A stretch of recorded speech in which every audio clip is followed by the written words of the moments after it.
स्वागत है आपका इस नए शो में जिसका नाम है रीड राइट। भारत में दक्षिण पंथ एक प्रमुख तबका है, खास तौर पर आरएसएस और उससे संबंधित संस्थाएं। ऐसे बहुत से लेख इन आरएसएस नेताओं द्वारा लिखे जाते हैं और इनकी संबंधित संस्थाओं द्वारा प्रकाशित पत्रिकाओं में छपते हैं, जो आमतौर पर अनदेखे रह जाते हैं।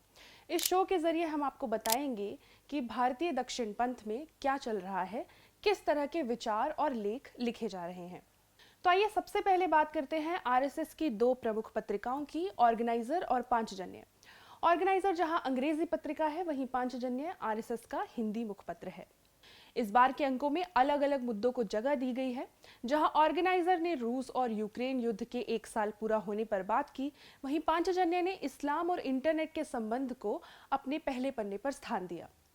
ऑर्गेनाइजर पत्रिका के संपादकीय में अमेरिकी व्यवसायी जॉर्ज सोरोस के बारे में बात की गई कि कैसे जॉर्ज सोरोस उन सभी बुराइयों का प्रतिनिधित्व करते हैं जो गांधी ने पश्चिमी सभ्यता के बारे में व्यक्त की थी, और कैसे उन्होंने सिंघू बॉर्डर के किसानों के विरोध प्रदर्शनों को वित्त पोषित यानी कि फाइनेंस किया। सोरोस पर इसलिए भी ये सब कहा जा रहा है क्योंकि उन्होंने हाल ही में जर्मनी में एक कॉन्फ्रेंस में टिप्पणी की थी कि अडानी संकट से भारत में लोकतंत्र का पुनर्जागरण हो सकता है। यह भी लिखा गया कि सोरोस इस्लामवादियों या कम्युनिस्टों के लिए मार्ग प्रशस्त कर रहे हैं, जो कि मनी पावर के साथ शासन परिवर्तन के माध्यम से सभी प्रकार की राष्ट्रवादी सोच का विरोध करके लोकतंत्र का बचाव करने की आकांक्षा रखते हैं। दूसरी ओर पांचजन्य के संपादकीय में आम आदमी पार्टी पर टिप्पणी की गई। हाल ही में पार्टी नेता अरविंद केजरीवाल को सुप्रीम कोर्ट ने उनके एक तथाकथित भड़काऊ बयान पर राहत दी। इस संपादकीय में कहा गया कि इस मामले में दिल्ली के मुख्यमंत्री और आम आदमी पार्टी के राष्ट्रीय संयोजक अरविंद केजरीवाल ने अपने वकील के जरिए सर्वोच्च न्यायालय में इस केस की कार्रवाई पर रोक लगाने की गुहार लगाई थी। वकील ने केजरीवाल की तरफ से कहा, अब मैं मुख्यमंत्री हूं, कृपया कार्रवाई पर रोक लगा दीजिए। पांचजन्य ने लिखा कि ये कैसा विचित्र तर्क है कि चूंकि अब मैं मुख्यमंत्री हूं, इसलिए मुझे अदालत की कार्रवाई से राहत दी जाए। मुख्यमंत्री ने तो शपथ ही संविधान के अनुरूप व्यवहार करने के लिए होती है। ये सिर्फ अपराध नहीं, आदतन अपराध का मामला है। क्या लोकतंत्र जुबानी जमा खर्च के आधार पर चलेगा? ये बात पांचजन्य ने अपने संपादकीय में पूछी। पांचजन्य की जो मुख्य पृष्ठ कथा यानी कवर स्टोरी रही, वो इस्लाम और इंटरनेट के संबंध को लेकर रही। इसमें कहा गया कि दुनिया भर में जो एक्स मुस्लिम है, यानी कि जो लोग इस्लाम को छोड़कर जा रहे हैं, उनकी तादाद बढ़ी है, और इंटरनेट का प्रसार होने की वजह से ये लोग अपने विचारों को खुलकर व्यक्त कर पा रहे हैं।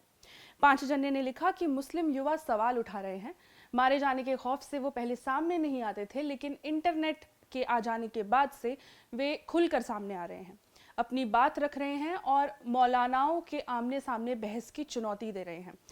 ऐसे युवाओं ने अपनी YouTube चैनल खोलकर अन्य मुस्लिम युवाओं को इस्लाम की कमियों के बारे में बताना शुरू किया है और उनके सवालों का भी जवाब दे रहे हैं।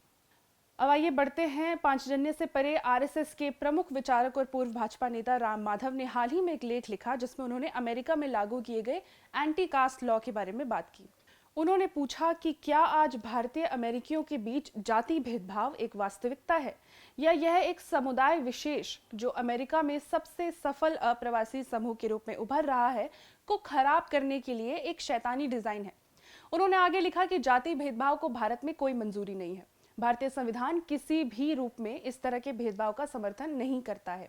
यहाँ तक कि हिंदू धार्मिक नेतृत्व भी ऐसी बुरी प्रथाओं को खारिज करने में आगे रहा है।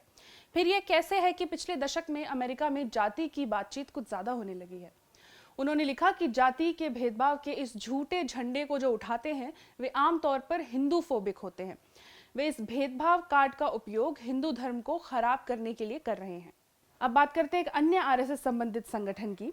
वनवासी कल्याण आश्रम, जो कि अनुसूचित जनजाति के हितों की रक्षा के लिए बनाया गया एक आरएसएस संबंधित संगठन है, वह इस बात का विरोध कर रहा है कि किस प्रकार कुछ जातियां अनुसूचित जनजाति श्रेणी में शामिल की जा रही हैं। अभी हाल ही में उनकी एक बैठक हुई थी जिसमें इस बात पर चर्चा की गई कि लोकर समिति के सुझाव के आधार पर ही जनजातियों को शामिल किया जाना चाहिए। उन्होंने ये भी कहा कि कुछ प्रबुद्ध जातियों को जनजाति सूची में बिना किसी सही चयन प्रक्रिया के शामिल किया जा रहा है, जैसे कि हिमाचल का हट्टी समुदाय या महाराष्ट्र की ऐसी ही कई अन्य जातियां। आज के लिए इतना ही। द प्रिंट को सब्सक्राइब कीजिए और हमारे साप्ताहिक कॉलम रीड राइट को भी पढ़ते रहिए।